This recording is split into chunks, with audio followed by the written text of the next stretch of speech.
What's up, people? Happy Sunday. Hope you are doing good. A little out of breath. I just finished up my neighborhood run. Trying to take care of myself, make time for myself, and gear up because I know this last week it's going to be a monster. Of course, there's plenty to look forward to. Holiday parties and concerts and gift exchanges and white elephants and all that business. But we know that people are tired. We know they've been tired, and we know this last week before break feels like it's the hardest week. And leaders, this is when your people need you the most. They need you to be present. They need you to be sound. They need you to be stable. And of course, there's nothing wrong with showing weakness and acknowledging shortcomings and failures, but folks rely on us and they need us at our best. This is the time when we need to be at our best. So I definitely want to give you some positive energy and say good luck to make this final push. But I want to speak on a little bit some other things. This last week, you're starting to make that to-do list of shit. A lot of things I said I was going to be doing, and I ain't really been doing it.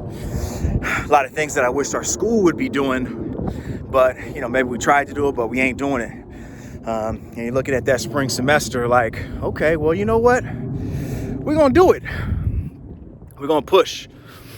We're going to be about our values and our beliefs. We're going to be for the kids. And what I'll say is this: whatever's on your to-do list, that might be being in more classrooms as a leader. That might be giving some more support to your teachers. That might be building some better relationships with families and students. Being on time, following through, getting on your email, getting out your office, whatever those things are. Pick one of those things that's on your to-do list for the spring semester and just do one of them. Try to do one this week.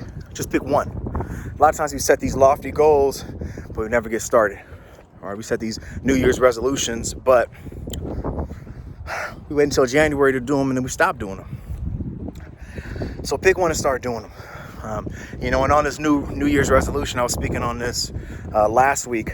Whatever is on your New Year's resolution, just for yourself, probably for your health and your wellness, maybe your relationships and your family and your marriage.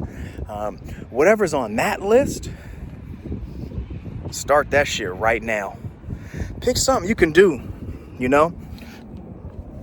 If it's about going for a short walk every day, start it. Do something short. If it is going to the gym, pick something even smaller and start it right now. Start tomorrow. Do 10 push-ups every day.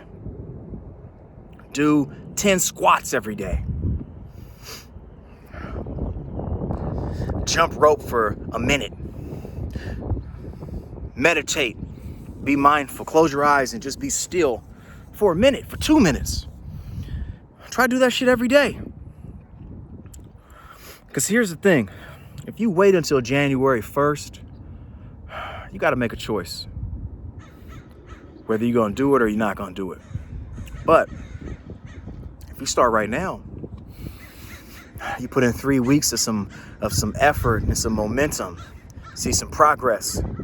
By the time it hits January 1st, you're like, oh shit, this is nothing. I was doing 10 push-ups, I'm gonna start doing 20. I was meditating for 1 minute, I'm gonna start doing 5 minutes. I went walking for 15 minutes around the block every day for 3 weeks. Shit, I might jog a little bit. I might go run. I might go to the gym. And you already be 3 weeks into your New Year's resolution and already be ready. And, I was discussing this with a close homie just yesterday. We went on a little walk. And we were talking about sustainability and health and wellness and all that, and just how hard it is to be a principal of a school. We're both principals. He just started being a principal this year. And, something I was sharing with him is that as principals and leaders, and definitely as educators as well, we have these very lofty, big goals, right? raise test scores by 10%, increase our attendance rate by 20%, decrease our discipline incidents by 20%, increase our retention rates, double our enrollment, whatever that might be. We got these huge goals. And it's hard, man. If you work in a hard school, big goals are hard to achieve. But here's the thing. If you set some small goals that you can achieve, all of a sudden these big goals start seeming a lot easier and they don't really affect you as much, right? Because if you got through the day and you sat down in the morning, and for me, I sit down at my desk every morning, open up my composition notebook, write the date down, write a list of things on my calendar, and I put a short list of things that I need to do. Get to the end of the day, notebooks filled with some other shit that didn't have nothing to do with what was on my to-do list. And, I hit most of the things on my calendar and squeezing a whole bunch of stuff in between and ran all around ragged in between all day. But my to-do list didn't really feel complete. And sometimes I don't really feel like I made any progress towards the big goals. But if I know that I hit these small goals that are just for me, just for my personal well-being, it feels like success. For me, I started with 25 push-ups a day. And I know that if I can make sure that that happens, it feels like a good day.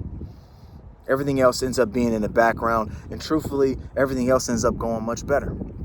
So what I'll say to you is this: pick something that you can prioritize that's just for you, just for your well-being, just for sustainability, and do that.